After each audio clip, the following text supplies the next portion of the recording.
ਲਓ ਜੀ ਤੁਹਾਡੇ ਲਈ ਸੈਕਿੰਡ ਹੈਂਡ ਏਸੀ ਲੈ ਕੇ ਆਇਆ ਕੈਰੀਅਰ ਦਾ 1.5 ਟਨ ਦਾ ਪੀਸ ਰਹੂਗਾ। ਸਾਰਾ ਹੀ ਏਸੀ ਓਰੀਜਨਲ ਜੇ, ਬਿਲਕੁਲ ਹੀ ਨਵੀਂ ਕੰਡੀਸ਼ਨ ਦਾ। ਨਵਾਂ ਲਾ ਲਿਆ, ਇਹ ਲਾ ਲਿਆ ਇੱਕ ਬਰਾਬਰ ਜੇ।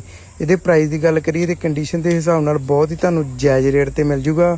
ਜਿਹੜੇ ਵੀਰ ਭਰਾ ਨੂੰ ਚਾਹੀਦਾ ਵਾ ਤੁਸੀਂ ਆਪਣੀ ਦੁਕਾਨ ਤੇ ਵਿਜ਼ਿਟ ਕਰ ਸਕਦੇ ਜੇ। ਸੰਧੂ ਇਲੈਕਟ੍ਰੋਨਿਕਸ ਪਿੰਡ ਮਾਣੇਕੇ। ਇਦਾਂ ਦੇ ਵਧੀਆ ਏਸੀ ਵੇਖਣ ਲਈ, ਹੋਰ ਵੀਡੀਓ ਵੇਖਣ ਲਈ ਆਪਣਾ ਪੇਜ ਕਰ ਲਓ ਫੋਲੋ। ਧੰਨਵਾਦ ਜੀ।